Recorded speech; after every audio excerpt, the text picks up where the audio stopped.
अमेरिकी राष्ट्रपति Donald Trump ने ईरान पर स्ट्रेट ऑफ हॉर्मुज में कमर्शियल जहाजों पर ड्रोन हमले का गंभीर आरोप लगाया। ट्रंप ने दावा किया कि एक कार्गो जहाज हमले का शिकार हुआ है, जबकि अमेरिकी सेना ने 3 अन्य ड्रोन्स को रोक दिया। Social media platform truth social पर एक पोस्ट में डोनाल्ड ट्रंप ने दावा किया कि ईरान ने रणनीतिक जलमार्ग से गुजर रहे जहाजों पर 4 वन वे अटैक ड्रोन दागे। ट्रंप ने इस कथित हमले को दोनों देशों के बीच संघर्ष विराम समझौते का मूर्खतापूर्ण उल्लंघन बताया है। तो एक तरफ लग रहा था सीज फायर, सब शांति शांति अब दिखाई देगी मिडिल ईस्ट में, क्योंकि अब सीज फायर हो चुका है अमेरिका और ईरान के बीच। लेकिन जैसे ही यह खबर आई उसके बाद माहौल एक बार फिर से तनावपूर्ण हो गया है। हॉर्मुज में कमर्शियल जहाज पर हमले से अब तनाव हॉर्मुज में कमर्शियल जहाज पर हमले से अब तनाव के हालात देखे जा रहे हैं।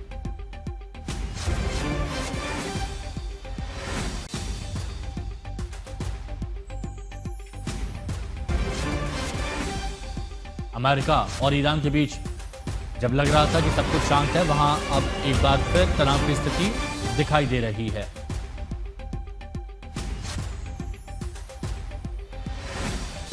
अमेरिका की तरफ से आरोप लगाया गया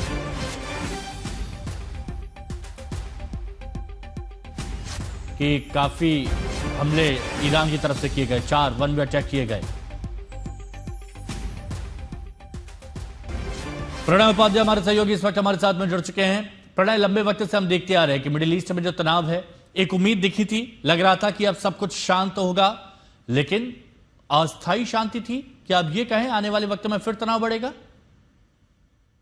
देखिए, तनाव की आशंका तो बरकरार है ही सही, क्योंकि भरोसे का संकट सबसे बड़ा संकट है। दोनों पार्टीज के बीच में गहरा अविश्वास है एक दूसरे के इंटेंशंस को लेकर, और खास तौर पर स्ट्रेट ऑफ हॉर्मुज को आखिर कैसे ऑपरेट किया जाए। और ये कोई पहला मौका नहीं है हिमांशु। अगर हम बीते 80 दिनों का पूरा ग्राफ देखें, यानी 7-8 अप्रैल 2026 को जब सीज फायर का ऐलान किया गया, उसके बाद से लेकर अभी तक 46 बार ये संघर्ष विराम टूट चुका है। और इसीलिए ये जो घटनाक्रम हुआ है, यानी 25 जून को जिस तरीके से सिंगापुर के फ्लैग्ड शिप एवर लवली को अटैक किया गया, उसके बाद अमेरिका की तरफ से कार्रवाई की गई, उसके बाद जवाबी कार्रवाई ईरान की तरफ से भी कहा जा रहा है कि उसने अमेरिकी ठिकानों के ऊपर वार किया है, उन देशों में जहां पर अमेरिकी सैनिक मौजूद हैं। तो ये तमाम चीजें बताती हैं कि स्ट्रेट ऑफ हॉर्मुज के खुलने को लेकर अभी भी जो है कई दिक्कतें, कई मुश्किलें बरकरार हैं, क्योंकि कैसे खोला जाए, किस तरीके से शिप्स की आवाजाही हो इन तमाम चीजों को लेकर कई अनसुलझे सवाल हैं। और यही मुद्दे हैं जो बार बार आकर इस पूरे इलाके के अंदर